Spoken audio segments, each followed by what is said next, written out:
আজ আমরা দেখছি একটা সিএনসি ওয়ার্কশপ, মানে কাঠের কাজের। সেটা বানাতে গেলে বাজেটটা কেমন লাগতে পারে? আমাদের হাতে একটা বাজেট প্ল্যান আছে, সেটা ধরেই এগোবো।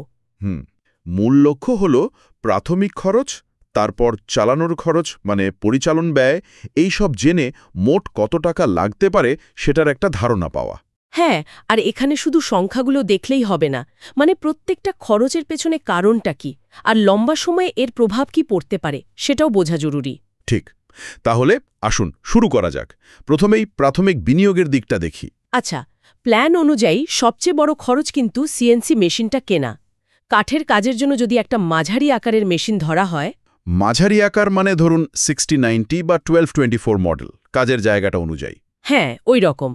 সেগুলোর দাম পড়বে প্রায় ৬ লাখ থেকে ১০ লক্ষ টাকা। এটা কিন্তু বেশ বড় একটা টাকা। অবশ্যই।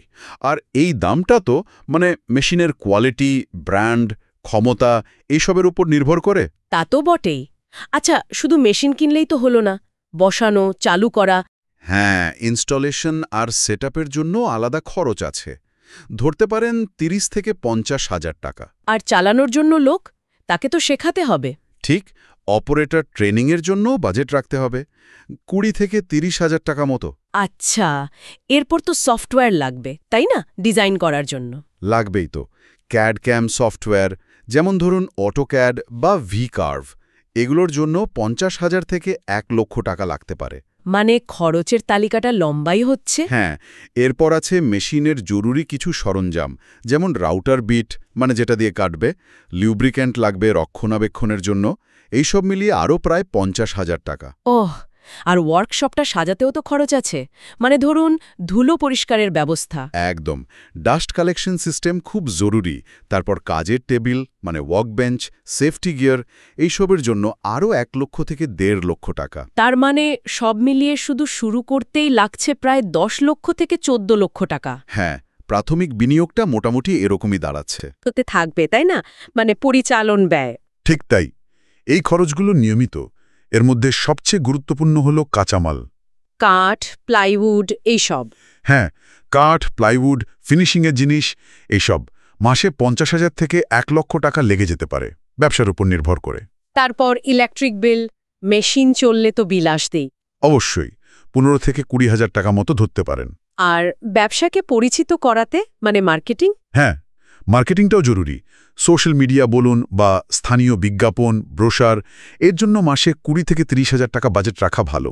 লোক রাখলে তাদের মাইনেও তো আছে। আছে তো। যদি ১-২ জন লোক রাখেন, তাদের বেতন বাবদ মাসে ৩০ থেকে ৫০,০০০ টাকা খরচ হবে। আর মেশিনের দেখভাল মানে রক্ষণাবেক্ষণের জন্য মাসে ১০-১৫,০০০ টাকা লাগবে।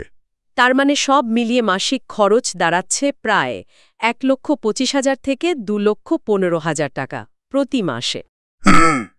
এই অঙ্কটা কিন্তু হেলাফেলা করার মতো না। ব্যবসা চালু রাখতে হলে এই টাকার যোগানটা নিশ্চিত করতে হবে। একদম। আর এখানে একটা জিনিস মনে রাখতে হবে কিন্তু। কি বলুন তো? ব্যবসা যত বাড়বে, কাঁচামাল আর মার্কেটিংয়ের খরচও কিন্তু সেভাবে বাড়তে থাকবে। ও আচ্ছা, এটা তো পরিবর্তনশীল খরচ তাহলে। ঠিক, তাই এই দিকটা খেয়াল রাখতে হবে। আর একটা জরুরি বিষয় হলো ইমার্জেন্সি ফান্ড। ইমার্জেন্সি ফান্ড মানে আপৎকালীন তহবিল। হ্যাঁ, ধরুন হঠাৎ মেশিন খারাপ হলো বা কাঁচামালের দাম বেড়ে গেল, এই ধরনের অপ্রত্যাশিত খরচের জন্য আলাদা করে ১ থেকে ২ লক্ষ টাকা রাখাটা খুব দরকারি। তাহলে মোট বাজেটটা কেমন দাঁড়াচ্ছে? মানে একেবারে শুরু থেকে ৩ মাস চালানোর মতো, আর ইমার্জেন্সি ফান্ড নিয়ে। সব যদি একসাথে করা হয়, প্রাথমিক বিনিয়োগ, তার সাথে অন্তত ৩ মাসের পরিচালন ব্যয় আর জরুরি তহবিল, তাহলে মোট বাজেট দাঁড়াচ্ছে আনুমানিক ১৪,৭৫,০০০ থেকে ২২,৪৫,০০০ টাকা। বাবা, প্রায় ১৫ লক্ষ থেকে ২২.৫ লক্ষ টাকা।